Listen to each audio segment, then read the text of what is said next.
So guys, in this video, I'm gonna talk about movie War 2 और कैसा रहा मेरा एक्सपीरियंस इस फिल्म को लेकर के, क्योंकि इसको लेकर के बहुत सारे मिक्स रिएक्शन लोगों के देखने को मिले।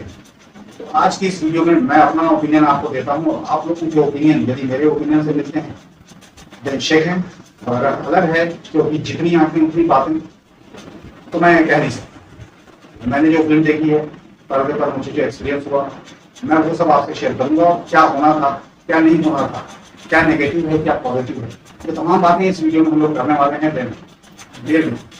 तो चलिए सबसे पहले इसके पॉजिटिव पॉइंट पर बात करते हैं कि पॉजिटिव फिल्म में क्या क्या है, मुझे क्या क्या अच्छा लगा। उसके बाद में थोड़ी चर्चा हो जाए, फिर मैं नेगेटिव पर आऊंगा और उसके बाद आपसे ये भी डिस्कस करूंगा कि क्या नहीं होना था इस फिल्म में और इसको कैसा होना चाहिए था, ये तमाम बातें। तो चलिए पॉजिटिव से स्टार्ट करते हैं। सबसे पहली पॉजिटिव पॉइंट आपको मैं अगर इस फिल्म की बताऊं तो वॉर देखने में काफी स्टाइलिश फिल्म है। आप जितने भी उसमें चीजें देखेंगे काफी ज्यादा स्टाइलिश लगता है, देखने में अच्छा लगता है एक इंसान को। और इसके अलावा फिल्म के अंदर में जो एक्शन है, सेकंड पॉजिटिव बात मैं आपसे कर रहा हूँ, फिल्म के अंदर जो एक्शन दिखाया गया है वो नो डाउट कि बिल्कुल लार्जर देन लाइफ है और इस फिल्म का एक्शन देखने में मजा आता है। और साथ ही ऋतिक रोशन ने और जूनियर एनटीआर ने जिस तरह से किया है सारे एक्शन सीन्स वो भी देखने में अपने आप में एक बहुत ही अच्छा अनुभव देते थे।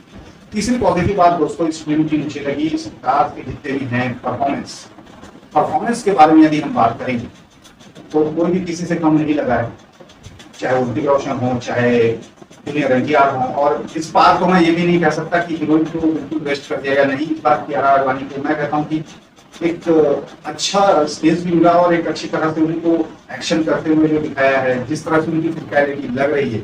अक्सर जो मुझे शिकायत हो जाती है कि हम लोग दिखाते तो हैं बट वो हॉलीवुड की जो लड़कियां होती हैं वो थोड़ी अलग दिखते हैं, लेकिन इस बार कियारा आडवाणी ने उस चीज ने मुझे गलत साबित किया है। मैं इस चीज को कहूँगा, इस बार कियारा आडवाणी देखने में अच्छी लग रही है, ब्यूटीफुल भी लग रही है और साथ में उनकी बॉडी भी अच्छी लग रही है। आप देखिए दोस्तों, एक बात ये है कि हम नहीं जानते ये फिल्म इंडस्ट्री क्या है कि पूरी तरह से माया जाल है। कियारा आडवाणी की जो बॉडी दिखाई गई है क्या वो असली बॉडी है, क्या वो नहीं है, ये इस चीज की गारंटी में नहीं देता, बट जो भी दिखा है वो अच्छा दिखा है, मैं इस चीज को कह सकता हूँ। बाकी होता है ना कभी कभी, इसलिए उसके बारे में मैं कोई कंफर्मेशन नहीं दे रहा हूँ, मुझे पता भी नहीं है। अगर उन्होंने इस तरह की बॉडी बनाई है, मेंटेन किया है खुद को, तो बिल्कुल सही लग रहा है। और अगर ये कुछ और भी है तो भी सही लग रहा है। तो मतलब ये नहीं कह सकते कि हीरोइन का काम इस बार ऐसे ही था, वो जो भी दिखा है अच्छा दिखा है, अच्छा लगा है। इसके अलावा जूनियर एनटीआर की बात यदि की जाए तो वो भी अपने आप में उनकी जो एक फैन फॉलोइंग है उसको कोई तोड़ नहीं सकता, चाहे कुछ भी आप हैं। और ये मैं कहूँगा कि देवरा जो मैंने इनकी देखी थी इस फिल्म में उन्होंने फार बेटर परफॉर्मेंस दिया है और बहुत अच्छा किया है। उनके एक्टिंग की मैं अगर बात करूँ तो एक्टिंग उनकी अच्छी है, नो डाउट, इसमें हम लोग कोई शक नहीं कर सकते। अब हम अगर बात करेंगे ऋतिक रोशन की, तो ऋतिक रोशन तो यार शुरू से ही मुझे पसंद रहे, उनकी एक्टिंग, उनका काम, क्योंकि इस बंदे में ये एक ऐसे नेपोकिड हैं जो काफी दिलों की धड़कन है। साथ ही वो इसलिए भी हैं क्योंकि ये अपने फिजिक पर भी काम करते हैं, अपने डांसिंग स्किल पर भी काम करते हैं, ये अपने लुक्स पर भी काम करते हैं। और जैसे भी वो पर्दे के सामने जब ये आते हैं तो काफी ज्यादा स्टाइलिश लगते हैं, अच्छे लगते हैं, कूल लगते हैं। तो इसलिए ऋतिक रोशन कहीं से कहीं आप उनको कम नहीं आ सकते। उनकी एक्टिंग, उनके परफॉर्मेंस अच्छे हैं, उनके एक्सप्रेशन अच्छे आते हैं, ये चीज मैं डेफिनेटली यहाँ पर मेंशन करना चाहूंगा। तो एक्टर्स के काम से मैं इनके बहुत ही खुश हूँ। इसके अलावा एक छोटे से रोल में अनिल कपूर भी हैं and Ashutosh Rana always good. And Anil Kapoor ने जो परफॉर्मेंस दी है, जो उनको स्पेस मिला है, अनिल कपूर मेरे बहुत फेवरेट एक्टर हैं, तो उन्होंने भी बहुत अच्छे से अपना रोल किया। वो एक मजेदार एक्टर है तो उनको भी ज्यादा कुछ कह नहीं सकते, काम उनका परफेक्ट है। तो चर्चा को आगे बढ़ाते हैं, अब हम लोग नेगेटिव की तरफ बढ़ते हैं। तो सबसे पहली नेगेटिव पॉइंट में यहाँ पर रखना चाहूंगा दोस्तों, वो है ये एक अनबिलीवेबल जो थिंग्स हैं वो इसमें रखी गई है। मैंने वो पॉइंट लिखे भी रखे हैं मोबाइल में, इसलिए बार बार लिख भी रहा हूँ। तो चीज इसमें अनबिलीवेबल क्या है, जैसे कि जो उनको दिखाया गया है रॉक एजेंट बने हुए हैं वो लोग। अब रॉक एजेंट का असली में काम करने का अपना एक तरीका होता है और वो तरीका ये तो नहीं होता जो ये लोगों ने पर्दे में दिखाया है। अनबिलीवेबल इसलिए है चीजें क्योंकि जैसे कि शुरू में जो स्टंट दिखाया गया है वो तो देखने में अच्छा है, एक फिल्म के नजरिए से हम अगर देखते हैं तो अच्छा है, पर यहाँ पर एक रियल नाम जो भी आता है रॉक, जब आप कुछ रियल ले लेते हैं तो वहां एक रियल लॉजिक अपने आप मेरे दिमाग से लग जाती है कि भाई जब आप रियल चीज ले रहे हैं तो रियल में ऐसा कुछ तो हमारे एजेंट्स नहीं करते होंगे, वो लोग का काम करने का अपना एक तरीका है, वो अलग है। आप फिल्म में दिखा रहे हैं तो इसको या तो मैं तब हजम कर सकता हूँ जब ये एक पूरी ही काल्पनिक दुनिया आप दिखा रहे हैं। इस जो रॉ नाम हम यूज करते हैं इसको भी कुछ और आपको बना देना चाहिए था, कुछ काल्पनिक बना देना चाहिए था, देन आई कैन एक्सेप्ट कि चलो अब मैं दिमाग छोड़ देता हूँ। बट जहां आपने रियल चीज यूज किया तो वहां कुछ फिर हम समझ रहे हैं ना बात, मतलब एक थोड़ी सी उम्मीद बढ़ जाती है और थोड़ा सा हम लोग एक लेने लग जाते हैं कि भैया यहाँ पर कुछ तो लॉजिक होना चाहिए, तो वो इलॉजिकल है बिल्कुल पूरी तरह से। जो फर्स्ट सीन की मैं बात कर रहा हूँ जिसमें जैपनीज लोगों के साथ ऋतिक रोशन की फाइट होती है, हालांकि ऋतिक रोशन एक अच्छे एक्टर है, उन्होंने कुछ वार्म अप की होगी इसके लिए भी, लेकिन कितना भी कोई प्रशिक्षित क्यों ना हो, इतने सारे जैपनीज फाइटर्स के साथ में लड़ पाना और वहां पर जीत पाना तकरीबन नामुमकिन है, कभी मुमकिन हो तो आएगा। सो अनबिलीवेबल थिंग्स दिखाई गई है फिल्म में, बहुत सारे स्टंट हैं जो भी जैसे भी हैं वो सारे के सारे आपको जो लगेंगे वो एक तरह से अनबिलीवेबल ही लगेंगे कि ऐसा हो कैसे सकता है यार भाई, ये इस चीज में कहाँ है कोई लॉजिक कि रॉ के एजेंट जा रहे हैं वो इस तरह से काम कर रहे हैं और वो इस तरह के काम को अंजाम दे रहे हैं इस कठिनाई के साथ, इस तरह के स्टंट्स के साथ में, तो ये थोड़ा हजम कर पाना मुश्किल है। वो भी जस्ट इसलिए, वरना मैं फिल्म समझ के मैं बार बार बोल रहा हूँ, मैं फिल्म समझ के मैं सब इग्नोर कर देता हूँ, लेकिन यहाँ पर नहीं करूंगा क्योंकि आप लोग रॉ का नाम लेते हैं, रॉ के एजेंट उनको बनाते हैं, तो वहां पर कुछ रियलिटी हम एक्सपेक्ट कर सकते हैं। दूसरी चीज ये भी है दोस्तों कि आज मैं इन तरह की फिल्मों को देख करके कैसे मानूं कि हम लोग इतने विकसित हो चुके हैं, जितने एडवांस उनको ऑफिस दिखाए जाते हैं, उनके जो चीजें चल रही है पर्दे पर आपको देखने लगेगा बहुत एडवांस लगते हैं, बहुत ज्यादा एडवांस।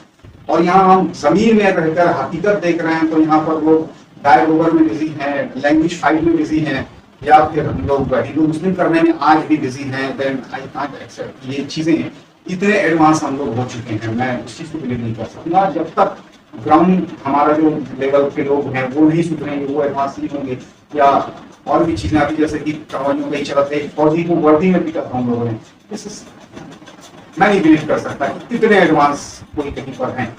मैंने या देखा नहीं है या जो भी है कभी देखूंगा तो मैं आपसे शेयर कर सकूंगा, बट वो जगहें इतनी सीक्रेट होती हैं कि हम जैसे लोग एंट्री नहीं मिलेगी, तो उसका सवाल ही पैदा नहीं होता है। मुझे थोड़ा अनबिलीवेबल लगता है और रियलिटी से बिल्कुल ही अलग लगता है, एक हटके बच्चों की दुनिया लगती है। दूसरी वीएफएक्स के बारे में बात करता हूँ।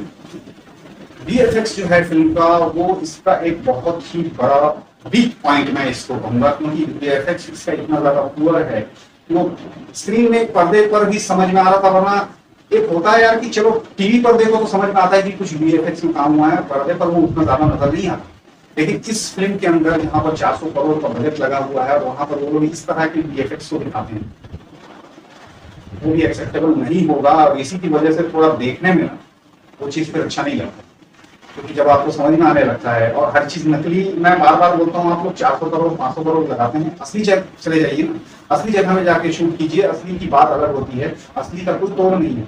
वीएफएक्स ठीक है एक हद तक आप लोग यूज कीजिए, लेकिन इतना ज्यादा भी उसके अंदर मत घुस जाइए कि आपकी फिल्म को वो खराब करने लगे। वो चीज अच्छी नहीं है कि आपके हीरो स्टंट अच्छा कर रहे हैं, सब कुछ अच्छा कर रहे हैं, इतने स्टाइलिश लग रहे हैं, देखने में अच्छे लग रहे हैं, लेकिन आपका वीएफएक्स जो पीछे है वो सब बर्बाद कर रहा है। थर्ड इसमें लाऊंगा, songs are not impressive and completely unnecessary. जैसे कि मैंने कहा कि आप रॉ ले आते हैं जहां पर, तो रॉ के एजेंट की अपनी एक शान होती है, रॉ के एजेंट अपने हिसाब से काम करते हैं। डेफिनेटली रॉ के एजेंट्स दारू पी के गाना गाते हुए नहीं दिखेंगे हम, या फिर दिखेंगे भी तो जो भी दिखेंगे यार पता नहीं गाना तो नहीं गाएंगे, भले और कुछ करते हैं। ये एक सोचने वाली बात है, भले वो किसी क्लब में बैठे हो, किसी मिशन पर कोई म्यूजिक बज रहा होना, थोड़ी बहुत थकान आ जाएगी उनमें, लेकिन खुद ही गाना गाने लग जाए ऐसा चीज। तो मेरा कहने का मतलब कुल मिला के है कि सॉन्ग्स इस फिल्म के जो थे इंप्रेसिव तो थे नहीं, कोई भी गाना आपको ऐसा नहीं लगेगा कि थिएटर से निकलने के बाद या बाद में भी आपके जहन में वो गाना बजेगा, आप बिल्कुल सब कुछ भूल जाएंगे। और जब गाने ऐसे मूवमेंट पर आते हैं, कई बार मन लगता है कि यार क्या करूं, ना लगते हुए भी कई बार सुसु जाना पड़ा मुझे। साथ ही कियारा आडवाणी का सब कुछ अच्छा है, जैसे कि मैंने पहले पॉलिसी में बता दिया, लेकिन जो ये लोग गलती करते हैं बार बार, ये रॉ के एजेंट्स को जो ये लोग शाहरुख खान बनाते हैं ना, ये भी मुझे पसंद नहीं आता है। इनके बीच में ये रोमांस, ये सब खाने का इस फिल्म में स्पेस नहीं होना चाहिए था, बिल्कुल नहीं होना चाहिए था। वो जो सीन आया था इन दोनों का, ऋतिक और कियारा का, दैट वाज अनबियरेबल। मैं पूरी तरह से उस ज्यादा नहीं है लेकिन फिर भी जितना भी है मेरा सिर पकड़ दिया था उसने भी। ऐसे सीन्स मैं इस तरह की फिल्मों में देखना पसंद नहीं करता हूँ। मैं चाहता हूँ फास्ट पेस फिल्म आप इसको बनाओ पूरी तरह से, यार इस चीज को दूर ही रखो तो अच्छा है। अब वो एजेंट्स हैं बड़े बड़े, इतने स्टाइलिश, इतने फाइट करने वाले, सब करने वाले, और वो वहां पर कपल रहे हैं, रो रहे हैं, तो वो टोमा जोड़ी देखना मुझे पसंद ही है भाई। तो वो भी अननेसेसरी ही मैं कहूंगा उस फिल्म को। And next, the film was too long, they should cut some scenes. जैसे कि मैंने कहा वो प्यारा वाला वो सब चीज तो रखना ही नहीं चाहिए था। एक उनके जो बचपन का एक सीन दिखाया गया है ऋतिक रोशन और जूनियर एनटीआर का, उसमें वो दोनों लड़के जो हैं उसमें से एक लड़का जो जूनियर एनटीआर का रोल कर रहा है उसकी एक्टिंग सुपर है। मैं उसकी एक्टिंग को 100 में 100 मार्क दूंगा। उसके एक्टिंग से मैं बहुत इंप्रेस हुआ हूँ, अच्छा लगा उसका एक्टिंग। लेकिन इस फिल्म में उस पूरे सीन का, उस पूरे कहानी को दिखाने का जो इन्होंने लेंथ बढ़ा दिया उसकी जरूरत नहीं थी। तो वो पूरा का पूरा पार्ट जो था वो किसी और तरीके से निकाला जा सकता था, मुझे ऐसा लगता है। ये मेरी पर्सनल ओपिनियन है, मैं कोई डायरेक्टर नहीं हूँ। बाकी वो लोग ऐसा निकाल सकते थे कि कोई उस चीज को सोच रहा है, 2-4 फोटो आ गई सामने, इमेज, थोड़ा सोचते सोचते पीछे नरेशन के द्वारा वो चीज निकल सकती थी। हम समझ सकते थे कि दोनों की क्या दोस्ती, क्या इनके बीच में रहा है, कैसे चला है। तो दैट वाज आल्सो थोड़ा वो ट्रैक करने लगी थी फिल्म उस समय, मुझे ऐसा लगा, अननेसेसरी सा लगा, इसलिए बोलूँ। एंड बाकी और कोई बात नहीं, ये नेगेटिव पॉइंट में मैं है इसलिए इस चीज को बताना। तो वो सीन कर सकता था प्यारा, और ये ऋतिक के सीन कर सकते थे। गाने नहीं होने चाहिए थे फिल्म के अंदर, फिल्म को थोड़ा छोटा होना चाहिए था। मैं तो बोलता हूँ मैक्सिमम 2 घंटे की बनानी, 2 घंटे से ज्यादा की फिल्म इसको नहीं रखनी चाहिए थी, क्योंकि इंटरेस्ट जो है ना वो इंसान की जो पकड़ है वो खत्म होने लगती है। And the last but not least, मेरा फेवरेट एक्टर अनिल कपूर। अनिल कपूर को इन लोगों ने पूरी तरह से मैं कहूंगा इस फिल्म में वेस्ट किया है। He is no doubt wonderful actor, wonderful performer always, but इस फिल्म के अंदर में उनको जो रोल मिला है, जितना भी मिला है, वो एक अच्छे एक्टर है इसलिए उन्होंने अच्छे परफॉर्म किया है। एक गूज बम्प मोमेंट लेके आते हैं वो, जहां पर ऋतिक कियारा कहीं जब एक सिचुएशन में फंस जाते हैं तब वहां पर उनकी एंट्री होती है, कुछ अच्छा सा सीन लगा हुआ। लेकिन बट मैं यही शिकायत दर्ज करूंगा कि अनिल कपूर को अगर आप लेते हैं तो उनके लिए फिल्म में थोड़ी जगह बनाइए, तभी उनको दीजिए, क्योंकि वो एक अच्छे एक्टर। देखो यार, साउथ में ऐसे बड़े बड़े एक्टर वहां के आज भी लीड हीरो बन रहे हैं। आप लोग हमारे यहाँ इंडस्ट्री में अनिल कपूर जैसे एक्टर को एकदम साइड पे रोल दे रहे हैं और इतने साइड कर रहे हैं, कुछ बात पसंद नहीं होती मुझे। हमेशा जब मैं रजनीकांत को देखता हूँ मुझे एक ही चीज लगती है, हमारे यहाँ से अनिल कपूर क्यों नहीं आ सकते? वैसे उनका भी तो एक अपना स्वैग रहा है, उनका भी तो अपना एक टाइम रहा है, या फिर अब क्या बात है, ये तो ऊपर वाला है। तो ये शिकायत है मुझे फिल्म से, और ये सारी चीजें ही फिल्म को खराब कर रही, बिगाड़ रही लोगों का। एक तो जैसा मैंने कहा कि बहुत ज्यादा एडवांस बनाने के चक्कर में जो लोगों का इंटरेस्ट था ना, जो आम ऑडियंस होती है वो इन बातों को नहीं समझ पाती, वो इन चीजों से रूबरू रोज होती नहीं है, तो उनको समझ में नहीं आता। अच्छा, एक चीज और हो रही थी, ये फिल्म कब इंडिया में है, कब वो स्पेन पहुंच गए, कब वो जापान पहुंच गए, कब वो कहीं और पहुंच गए, पेरिस पहुंच गए, कैसे जा रहे हैं, क्या जा रहे हैं, वो जो दिखाने का तरीका था वो क्लियर नहीं था, बिल्कुल क्लियर नहीं लगेगा आपको समझने में। बहुत से लोगों को मैंने देखा कि समझने में दिक्कत आ रही थी, क्योंकि अभी तो यार ये था, अभी ये कहा, अच्छा ये ऐसे, अच्छा ये वैसे, मतलब अपने नहीं लगे पड़े थे, और वो फिल्म को क्या देखते, एंजॉय कैसे करते। तो ये कुछ बड़ी बड़ी मिस्टेक्स हैं जिसने वॉर को गिराया है, जिसने ही इसको दबाया है। अगर जो फिल्म है, मैंने सुना है बहुत अच्छा परफॉर्म नहीं कर रही है, तो वो इसीलिए नहीं कर रही है क्योंकि आपने यार जो ग्राउंड लेवल के लोग, आपके ऑडियंस कौन है, पहले आप वो देखो। तो उनके हिसाब की बातचीत लेकर, और राजीव राय ने अपने इंटरव्यू में बहुत सही बात हुई, हमारे देश में ऑडियंस कौन है असली, मास जो हम बोलते हैं, ये कौन है एक्चुअल में मास? ऑटो वाले हैं, रिक्शा वाले हैं, आम आदमी है, रोजमर्रा में जो मुंबई लोकल में जो धक्के खाता है वो है।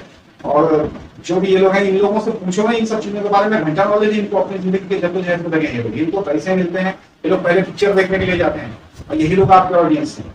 वो लोग नहीं है जो क्लास जो आप बोलते हो, सो कॉल्ड क्लास, पता नहीं क्या क्लास, वो पहले तो हुआ नहीं करता था, मास क्लास भी आजकल भी छूट रहे हैं।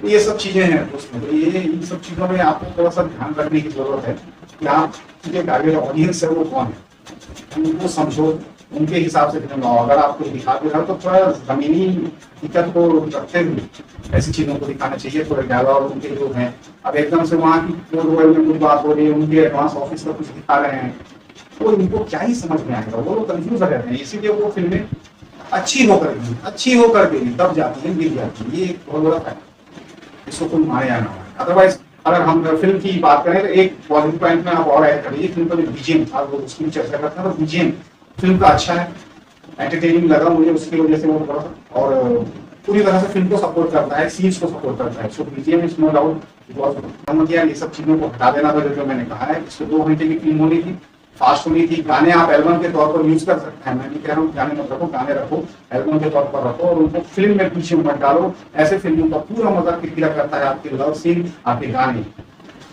और ये जो बाकी तमाम बातें मैंने कही। दैट्स ऑल फॉर फिलहाल।